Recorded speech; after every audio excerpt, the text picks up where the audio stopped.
you already know. It's time for a good old long song Saturday. Oh my god. I know my headphones.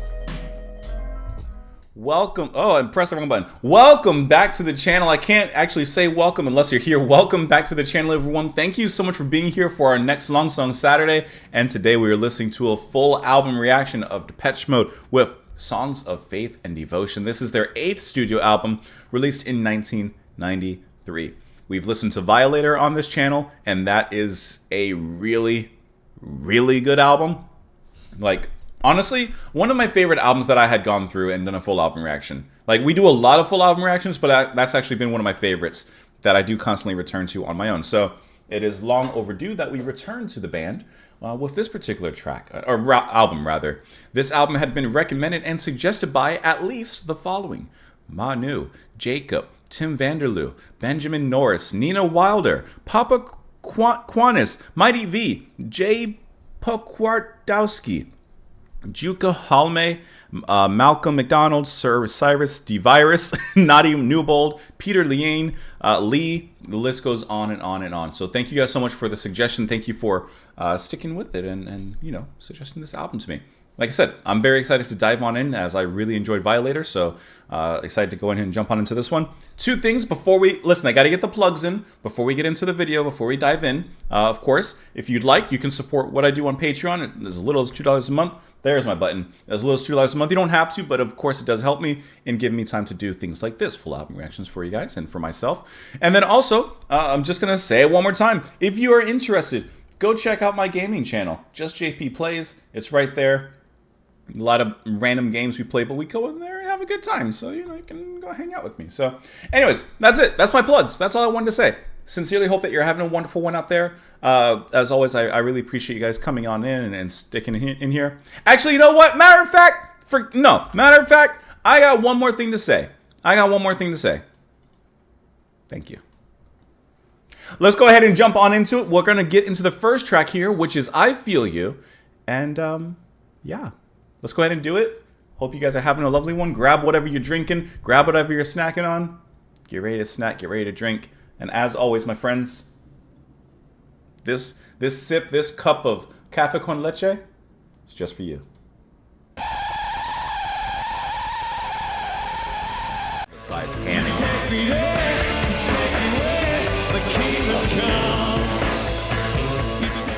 Nice change with the piano.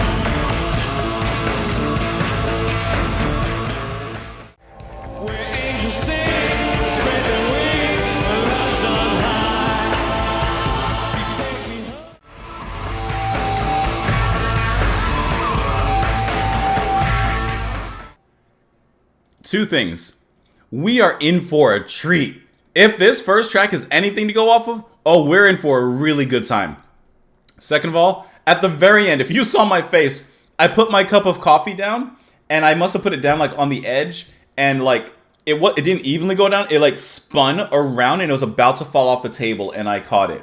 And you guys can't see, but right beneath, right under here is my computer. That wouldn't have been a good time. I'm moving this. That's scary. Okay. I Feel You. That is such a fantastic opener. I am so excited to get through the rest of this album now, just based off of that first track. What to get into? They incorporate a more rock sound in this particular track with the guitars, the drums. Like, that is awesome. The depth of the bass when it comes in. Every time he comes in with I Feel You, it sounds so cool. And what I like is that every time he says that, every time it comes around, like maybe 4 times or so, there's a new element that's added in to make that chorus sound even more powerful the further it goes on. The only time it doesn't is in the break, and that's because everything else empties out. But barring that, that is such a cool technique to continually layer upon layer in a repeating section, whether that's a chorus or anything else, and then add more to it so that it comes back in full all around and it comes back more powerful. That's a great technique, and I mean, Depeche Mode does it excellently. Absolutely love the singing. I love that warble that's added on the ends of some of the lines, that like that vibrato. That is just peak. I just really like this song. It has a great energy. I like how the production is a little bit washed in the beginning, kind of like lulling you into like something kind of off, and then all of a sudden, boom, bang, it comes in full, and you're left with amazement. That's just a really sensational opening track. That's good. And the little guitar fills that are like in between that, especially in that break, that kind of scratchy electronic-ish guitar. So cool. So cool. This is going to be a great time. I feel you, your sun it shines. I feel you within my mind. You take me there, you take me where your kingdom comes. You take me to and lead me through Babylon. This is the morning of our love. This is just the dawning of our love. I feel you, your heart it sings. I feel you, the joy it brings. Where heaven waits, those golden gates, and back again, you take me and lead me through oblivion. Listen, this could, of course, be a love song, or it could just be any sort of positive relationship in which he sees this other person as just a positive influence in his life, and that takes him through troubles, takes him through hard times, and they're always there. I feel you, your precious soul, I am whole. I feel you, your rising sun, my kingdom comes. I feel you, each move you make, every breath you take, where angels sing and spread their wings, my love's on high. You take me home to glory's throne, bye, bye. Just a sensational opening of a love song. Looking at this one, it says that the song peaked at number 8 on the UK singles chart and also made number 1 and number 3 on US Billboard Modern Rock charts and the Billboard Hot Dance Club Play chart. It is one of the band's highest charting singles worldwide. And this is a very, very worthy single to chart. I think that this is an excellent song. And here's all the chart information, of which I see quite a few number ones. 1, 2, 3, and so on. Anyways, that's a really good opener. Let's move on to the next track, which is Walking in My Shoes. Walking in my footsteps. All right, let's go. Dark chord to begin with, huh? Try walking in my shoes, in my footsteps. Underneath, kind of continued his note vocally.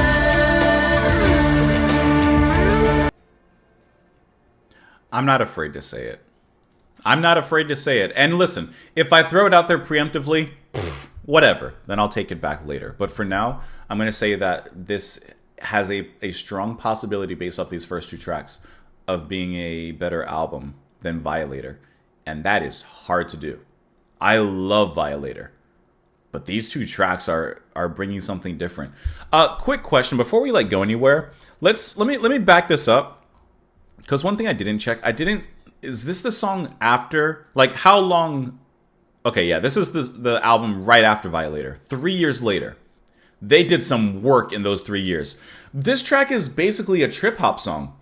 This track, if you replace the lead singer, which I love the song, if you replace the singer with Sky from Morchiba, this could be like a Morchiba track. This is really, really awesome.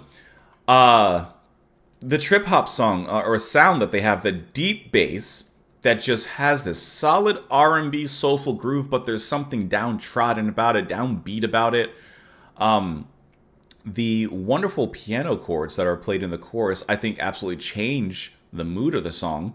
Eventually, some strings are added in, some well-orchestrated strings, and once again, completely changes the song. I'm sorry, I'm trying to scroll back to the track list and have you guys in the wrong place. It's just really wonderful how they take a formula like that and they really, really spread their wings. Where the first track, hit more of a rock sound, this one's going into a completely different sound. And this just continues to pique my interest and curiosity as, wow, what are they going to do next? Because apparently they are pushing things. They're exploring into different areas.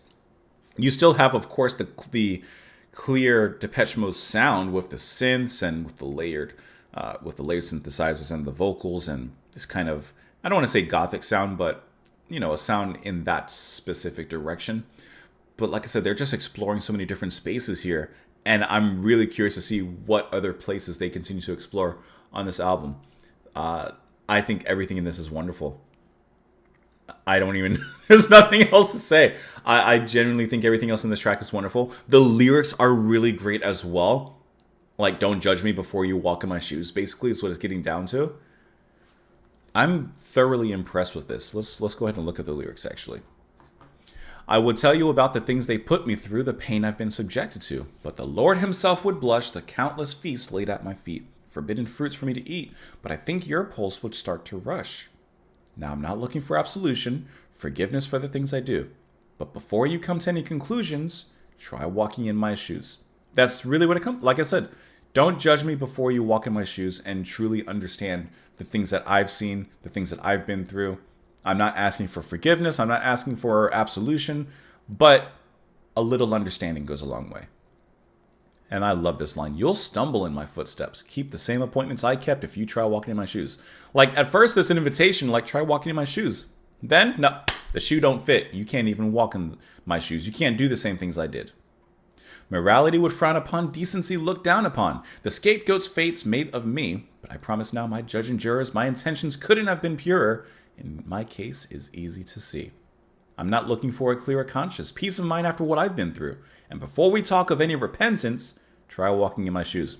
I kind of view this as, I'm pretty sure it's, oh my God, now I'm forgetting.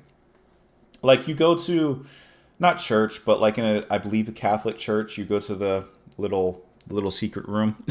I don't know what it's called.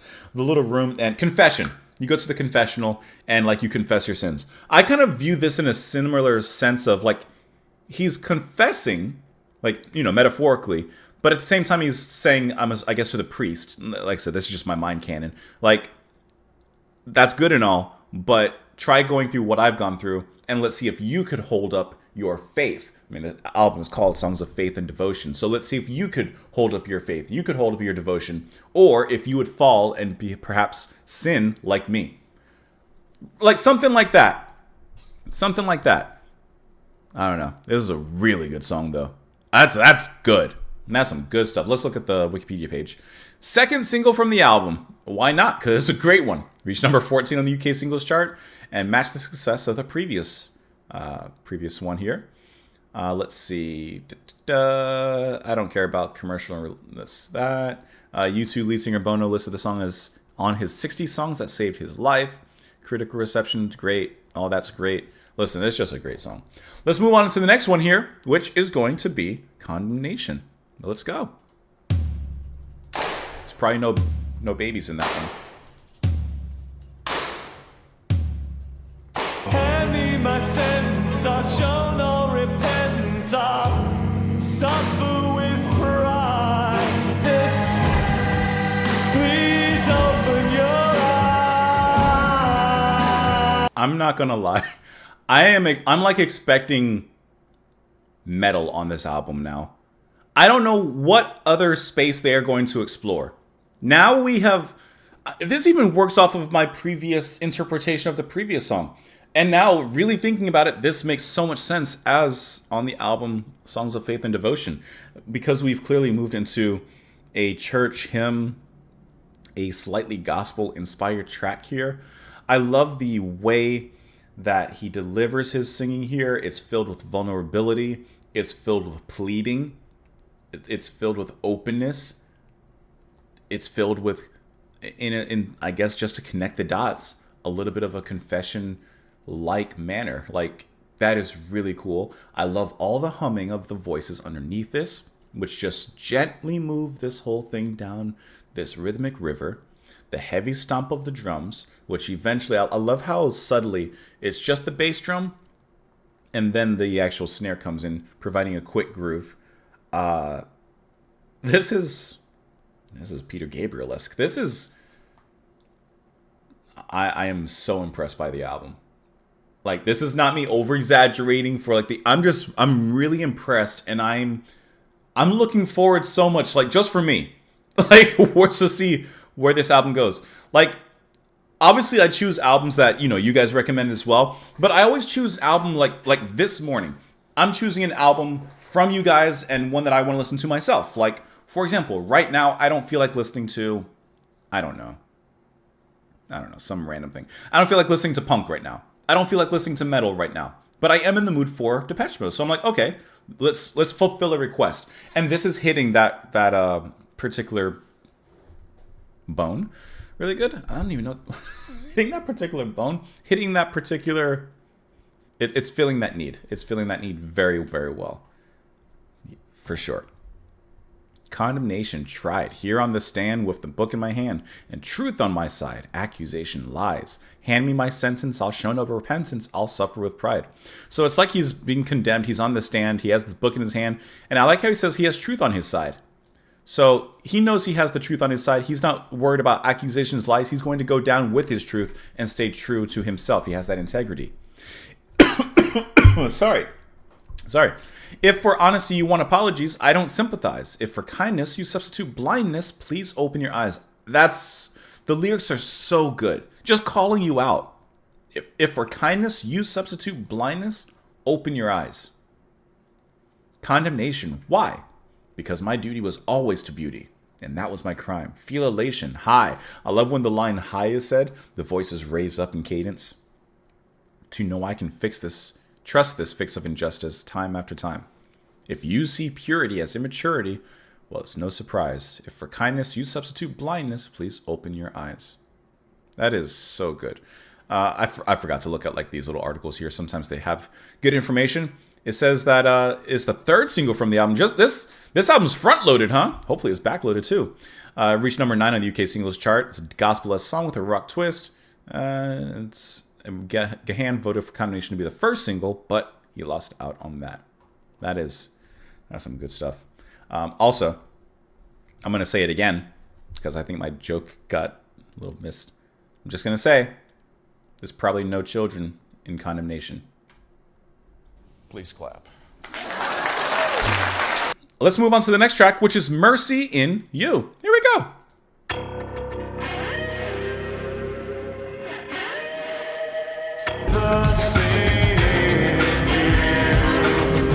Like that guitar.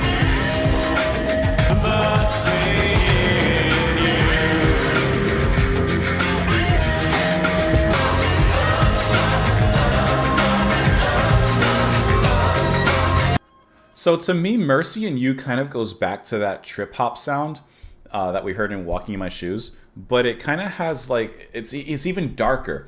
There's a lot, so much detail and subtlety that is happening in this track. The chorus alone, I was just sitting there trying to pick out every sound that's happening, and I can't. But it creates this kind of synth poppy, dark, psychedelic kind of sound in its own way, in Depeche Mode's own way. Not only, of course, the main, singing and the main groove of everything, but the whispering that kind of pans back and forth. There's kind of like whispering like that. It's like that, right? And then it sounds like some female kind of whispery vocals that are kind of singing like a wind, like a breeze that floats through the chorus. Then there's that very, very deep bass that comes in and kind of pulses through. Then, getting out of the chorus, going into the break, there's that very deep bass drum, that kick that comes through and just echoes and reverberates the walls. Listening to this just made me think, like, Nine Inch Nails had to have been influenced by Depeche Mode. Because Depeche Mode came first, if I remember correctly. They had to have. But man, it's just so interesting, like, that industrial kind of sound, that industrial rock sound that they're getting here, which I guess thinking about it, like with the first track, I Feel You, I should have probably captured that, but I'm getting it. This is really good. They have so many like things that are happening. The guitar, the way that it's being played, and how he's like, but in a very atmospheric way. This is just a very impressive album so far.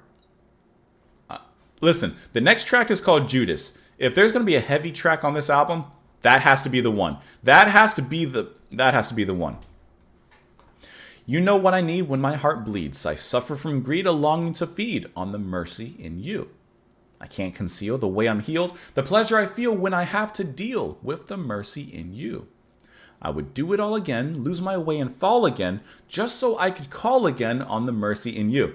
So this other person is showing mercy and showing pity on him for, whatever's happened in his life or whatever he's going through. And I love how he says, like, I would do it all again. I would lose my way. I would fall from grace. I would suffer if I could rely once again upon the mercy in you. I would go through these pains if I could just count on you being there. When here in my mind I feel inclined to wrongly treat you unkind, I have faith I will find the mercy in you. Like, even if he wrongs this other person, he has trust and faith that he'll still have that mercy in them, or find that mercy in them. When here in my mind I have been blind, emotionally behind, I have faith I will find the mercy in you, the mercy in you. Great track. And I do really enjoy the lyrics. I mean, like I said, I think that's, I don't want to say an underrated aspect because I don't know how like Depeche Mode fans feel about their lyrics. I would assume they like them.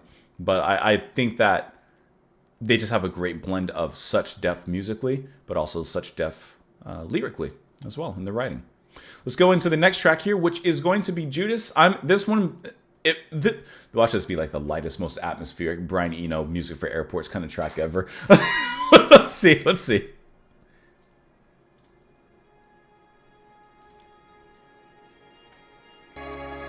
Or simply the easiest, the narrowest path. Promises, cheating Judases. Love, if you want my love. At the beginning of this album, I said I am curious to see where this band goes, and they are going. That little secret ending, that pause, and then starting the music over basically from scratch, rebuilding it and recreating it. That's awesome. This is just so good. I'm having such a lovely time listening to this album. So first of all, it begins with the pipes calling out over the highlands, and it's a really wonderful atmosphere. The singing in tied with it, it sounds incredibly emotional, almost mournful. Once again, there's an emotion of pleading to it, and then that little sequence comes in, kind of washing right underneath it before it eventually takes over, and then that deep drum pattern comes in, and then as it goes on, the strings begin to become more full. They flourish just a little bit more and more and more until it becomes overbearing, climactic, and then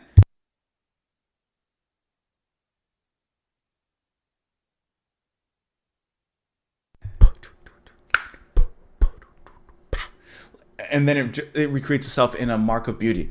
That is so good. I don't know why I muted the microphone like you guys can do like that, and I didn't have to mute it. I could have just go. Anyways, this album is simplicity best, or simply the easiest. The narrowest path is always the holiest, so walk on barefoot for me, suffer some misery. If you want my love. If you want my love, you might have to hurt a little bit. There may be some risk involved. Perhaps I'm like a Judas. I may give you a kiss, but it may not be in the best way. Man will survive the harshest conditions and stay alive through difficult decisions. So make up your mind for me. Walk the line for me. Idle talk and hollow promises, cheating Judases, doubting Thomases. Don't just stand there and shout it. Do something about it. Action stronger than words. You can fulfill your wildest ambitions, and I'm sure you will lose your inhibitions. So open yourself for me. Risk your help for me if you want my love. I don't think he's saying like, I'm going to betray you if you choose to love me. I think he's saying, I'm not perfect. I've made mistakes before. I've made mistakes in the past. And there's a strong chance I could make one again. But if you do want to love me, if you do want my love, then do something about it. Do something about it. We're halfway through on the album. I'm having a lovely time with this one. Having a great time. This is just so impressive. So now that we're at the halfway point of the album, you guys know I love to like ask a random question, just to see who's watching still at this particular halfway point. By the way, the sun's finally come out. Let me open my window a little bit more. So, in your comments, before you comment with whatever you were actually going to comment, do me a quick favor. On my little display shelf over there, tell me what's your favorite item over here. Just you got the Darumas over here, which I love my Darumas. I love these guys. They're so cute. My Darumas. I got my sumo prints of Ura. You got my, I don't know, this little plant that I won in a 5K I did. You got my Swiss cow. You know how he's Swiss? Because when he makes cheese, it's always holy. I can't reach my please clap button. I got another fake plant over here, and then my pop figure that my wife had got me once for my anniversary. That is, you know, it's me. It's a pop figure of me. Yeah, just put in the comments, what's your favorite little thing in my display case? That's it. Without further ado, as I move myself back on over here, let's go ahead and move on into the next track, which is going to be, hold on, I got to pull it back up because I had shifted away. In Your Room. Oh, I didn't even look at that. What's your favorite thing in my room? Oh, that actually works out. Okay. Here we go.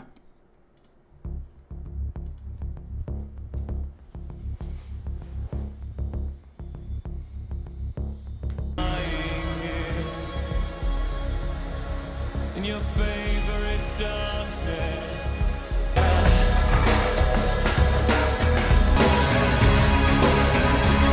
We let the fire die down soon. This track especially, but what I've noticed with pretty much all their tracks that we've listened to so far, is every single one is truly a story.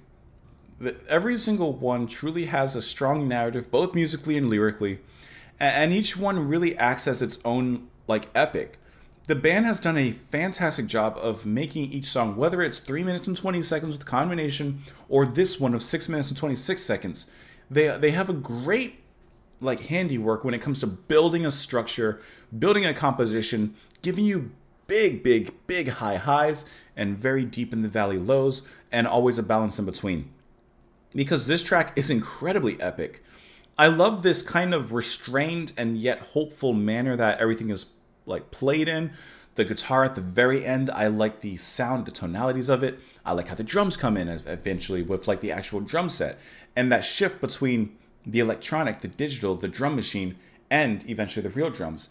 It's just this very cool dynamic contrast that the band plays with in this electronic space. I gotta say that I truly think that Depeche Mode, just based off the songs we listened to and the other album we listened to with Violator, that they are masters at their craft in taking those electronic influences, the digital, but mixing it with the acoustic and you know, with all these different styles that they achieve. The deep drum bass once again returns in here. Like the singing sounds, like I said, restrained yet hopeful, which work with the lyrics as it's kind of talking about, like, in a sense, being in prison in some capacity. I just think they have it all. I truly think that they're just really masters when it comes to this particular sound and many other sounds, because they're hitting a lot of them. The lyrics on this one: in your room where time stands still or moves at your will. I love that line. It already sets the stage that something's not quite right. Like, in this room, time stands still, but also at the same time, if you will it, it's going to move. Will you let the morning come soon, or will you leave me lying here in your favorite darkness, your favorite half-light, your favorite consciousness, your favorite slave? In your room where souls disappear, only you exist here. I view this as him being in a relationship, but it's an incredibly one-sided and selfish and, I mean, to be honest, toxic relationship, where the only thing that exists is this other person. Souls disappear here. You know, he's imprisoned. Will you lead me to your armchair or leave me lying here? Like, at least let me get to the armchair. At least let me out the room. But he's having a bit of a misery situation, and he can't leave the house. Remember, my mom and I were just talking about Misery the other day. That movie scared me when I was a kid. I was watching it on TV when I was like, I don't know, I was a kid. And like, I was watching it, I'm like, this is a very interesting story. And I wasn't really worried about anything graphic because on cable TV, or at least on TV, like, they censor a lot of things. And I was always very squeamish. I don't like blood and guts and all that stuff. It's just not for me. I mean, yeah. So like, I remember the hobbling scene, and you just see the foot. Let me bring it. You see the foot go like this. And listen, I turned that movie off so quick. I was not into the hobbling scene. I'm hanging on to your words, living on your breath, feeling with your skin. Will I always be here? Even the question, will I always be here? Can I get out?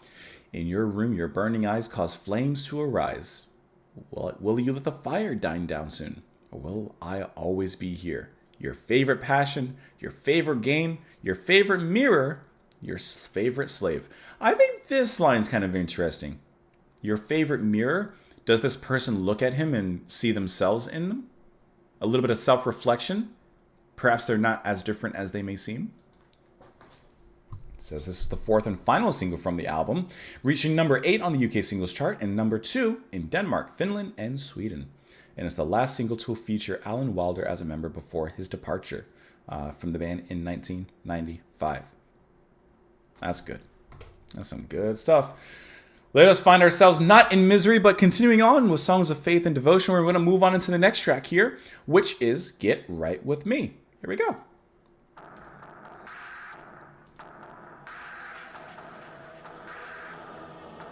That is hard to understand. Again someday, come down from your pedestal with me.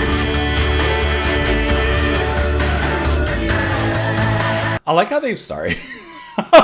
I like how they've started including like these little tracks within the tracks, like, you know, from obviously the previous song, but also like here, like this little minimalistic little like thing that they brought in. I think that's really cool. It kind of, I like how they end a song and then like bring in this little other thing at the end here. This one, it kind of has that same gospel pleading kind of sound mixed with that trip hop sound as well. But now the guitars that are included here, to me, this is just where it takes my mind. Almost has like a closer to southern rock and roll kind of sound with those guitar riffs. Just, I don't know. There's something about it. I wouldn't go far as even hints as like country, but like it does have a little bit of a twang to it. That like it does have that twang. So once again, I like how they're incorporating new elements even this late in the album at this particular point. Now, the lyrics work really, really well with the way that he's singing. Let me look at those really quick because we'll compare the two. I will have faith in man, that is hard to understand. Show some humility, you have the ability. Get right with me. Friends, if you've lost your way, you will find it again someday. Come down from your pedestals and open your mouths, that's all. Get right with me. Life is such a short thing that I cannot comprehend, but if this life were a bought thing, there are ways I know we'd mend. People take my advice, I already told you once or twice, don't waste your energy making apologies. Get right with me. Okay, a few things. The way that he's writing these lyrics here, you know, get right with me. If you've lost your way, you'll find it again someday. Incredibly inspiring, motivational, and positive. And that works with the way that he's singing because he's singing with like this utmost plea of just like calling to people, just calling for change and for don't give up. Like try your best. If you've fallen, you can get up. This doesn't have to be the fall that you stay down on. No, get up, try again. Like this is what he's calling for, and this is what he's inspiring. Some of the lines, I feel like, just once again, just because of the songs of faith and devotion, which we need to look into because I haven't even checked if this is like a concept album. Although I feel confident in saying it's like a thematic album at least. You know, the phrase "get right with Jesus." Here he says, "Get right with me." I feel like there's a correlation that can be made there. I don't know exactly what it is, but I feel like there is a correlation that can be made with that. I just don't know exactly what it is, but it's there. In some capacity, it's there. Let's move on into the next track, which is going to be Rush. Days outside about to be. Sorry. Oh, we're back in the club now. Got heavy.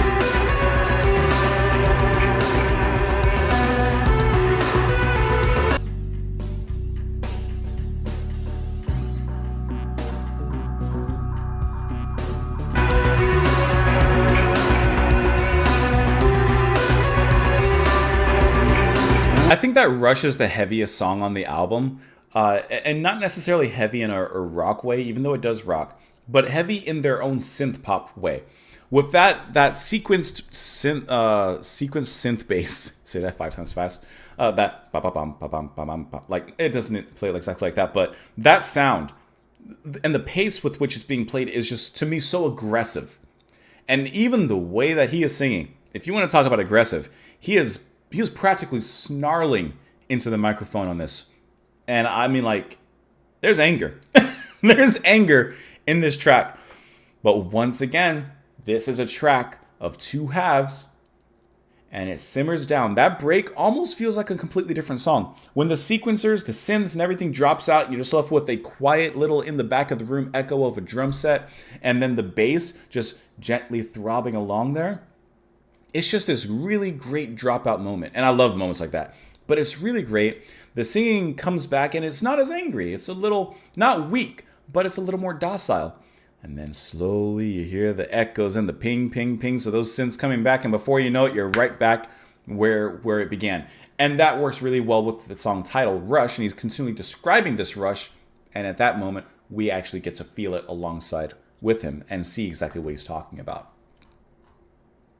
Walk with me, open your sensitive mouth and talk to me. Hold out your delicate hands and feel me. Couldn't make any plans to conceal me. I'm easy to see through. When I come up, when I rush for you. Cried for you, seen the tears roll down from my eyes for you. Heard my truth distorted to lies for you. Watched my love becoming a prize for you. He's hurt. He's angry. Seen the tears in my eyes, heard my truth turn to lies. See the tears in my eyes. I'm not proud of what I do when I come up, when I rush for you. And here's the actual quiet section. I come up to meet you up there somewhere. When I rush to greet you, my soul is bared. Gave more for you, dropped my crutches and crawled on the floor for you. Went looking behind every door for you. And because of the things that I saw for you, I spiritually grew. So even though this doesn't seem like a happy relationship or whatever, he does admit that he did grow. When he comes up, when he rushes for you. That's a good one. That dropout moment, though, is absolutely key. Moving on to the next track. One caress. Oh, one caress. A two caress.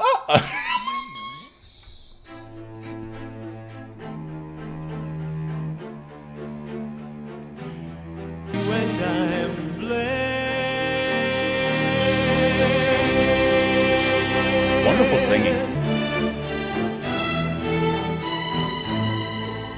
I have to believe that sin.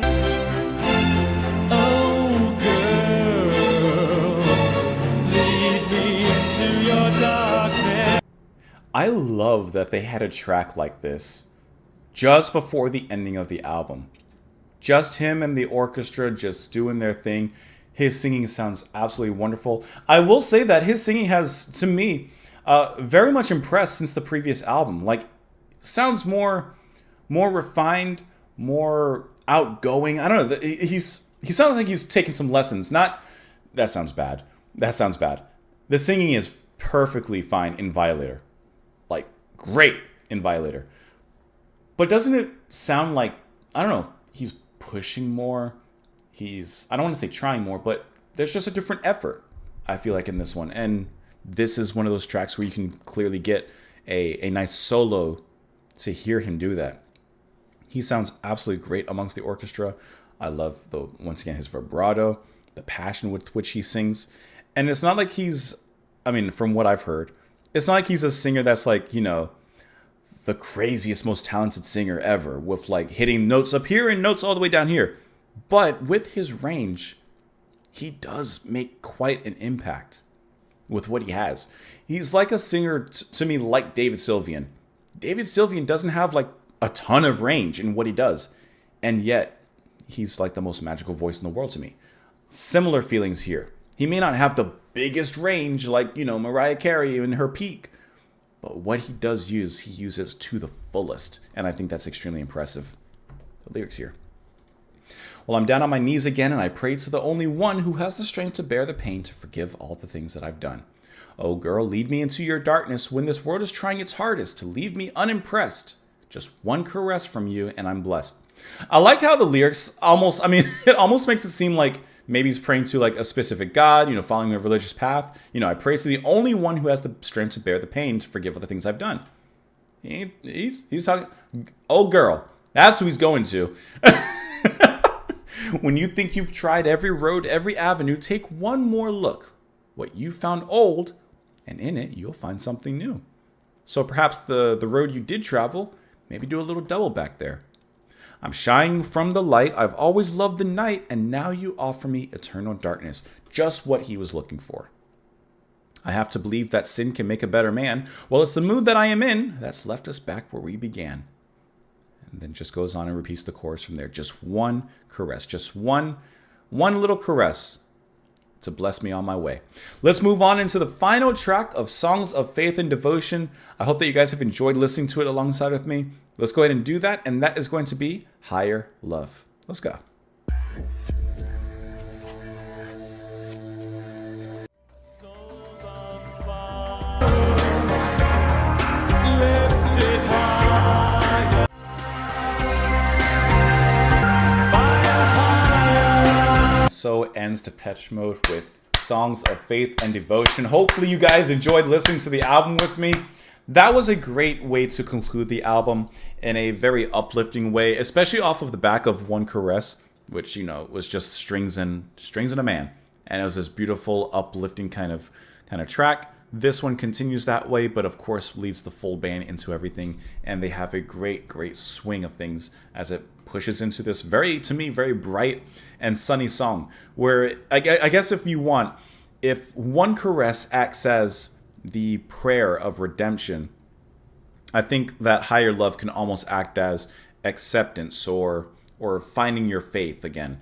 And I really like the way that it sounds. I like the positivity. Like I said, the melodies are very beautiful and uplifting. That's actually the best way I can describe it. It's very uplifting, especially every time that he sings Higher Love. Like it feels like he feels it, and he's actually like finding peace, finding satisfaction, finding what he wants out of what he's looking for on this track. I think that is just a really wonderful way to end the album. I can taste more than feel. This burning inside is so real. I can almost lay my hands upon the warm glow that lingers on. Moved, lifted higher, moved. My soul's on fire, moved by a higher love.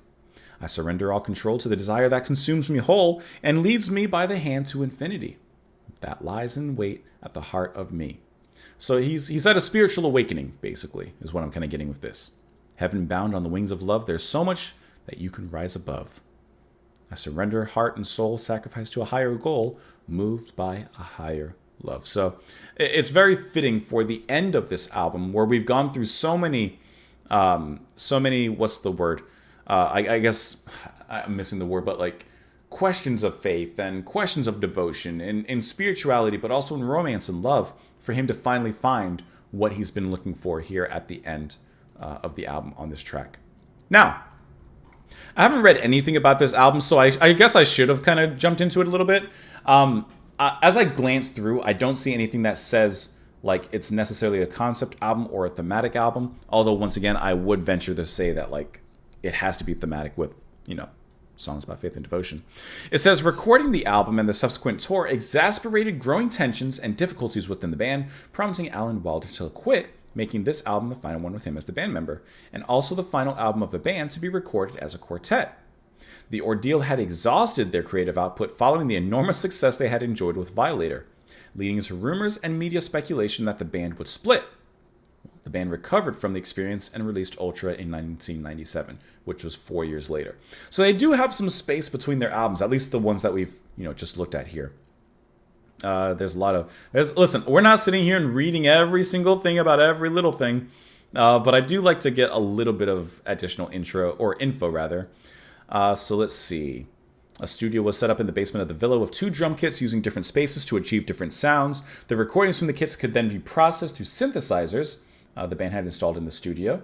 The band had become aware of getting caught in easy routines in the studio, leading to boredom, and thus wanted to change as many aspects to their approach to the recording as possible. I love that. They didn't want to become stale. And this album clearly, to me, that does not sound anything like Violator. And yet, it's still of that same high quality, and the band isn't losing themselves on it. Wilder recalled on Violator, the band had relied heavily on sequencing, though the album used a great deal of more live recorded audio than previous Depeche Mode releases. For making this album, the band wanted the sound to be looser and less programmed. Tracks such as I Feel You included drums performed live by Wilder, which were then sampled and sequenced to form drum loops. You got the reverse cymbals in there. Further techniques used in recording included the reverse piano with inclusion of Mercy and You. The introduction of the track Judas has Uilleann pipes. There's a lot of... obviously, once again, they've done a lot of work and a lot of forward-thinking and progressive work into, progressing and, creatively imbuing their sound and just growing it, trying something different. Unlike the previous albums, there was very little pre-production, where the band would listen to demos created by Gore and then suggest ideas to establish a creative framework. Flood recalls the lack of pre-production as a big mistake that adversely affected the sessions. Due to these frustrations, the first recording batch of 4 weeks was largely unusable, which was described as a waste of time. So there were some issues, but I mean, the work speaks for itself in this case, and it speaks a lot in this case. Songs of Faith and Devotion, excellent album. Almost fell off my thing. It's just my first time listening to it, so I don't want to say it's better than Violator, but man, is it good. Man, is it good. I would say the first 2 tracks are my favorite on the album. I think just the impact, maybe the impact that they made upon me when, first listening to it here with you guys is just that strong, but I Feel You and Walking in Your Shoes, I think is just peak. But the rest of the album is really, really good as well. You want to know something funny? Since you're still here, my least favorite track on the album is? I didn't say bad track. I didn't even say weak track. I just said my least favorite track is probably Higher Love. And the only reason that Higher Love is probably my least favorite track on the album is because at that particular point, I don't feel like anything new had been done. Whereas like every song on this thing has been something very new and exciting. But by the time we get to Higher Love, it feels like it's a track that I kind of expect from the band. Once again, I didn't say it's a bad track or a weak track. It just doesn't surprise me the same way every single other one has in here, but it's still good.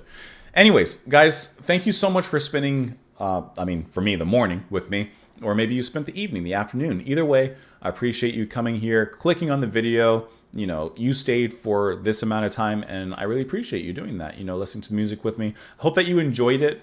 I hope that if you already are familiar with this album, then you enjoyed my reaction to it. And if you weren't familiar with this album, I hope that you enjoyed it and perhaps got something out of it, something that you would, like to listen to on your own in the future. So seriously appreciate you guys. As I said in the beginning, press the like button, get it out the way. Subscribe if you haven't already. If you enjoy what I do and you want to support me, you can do so on Patreon for as little as $2 a month. You don't have to, but it helps me a lot.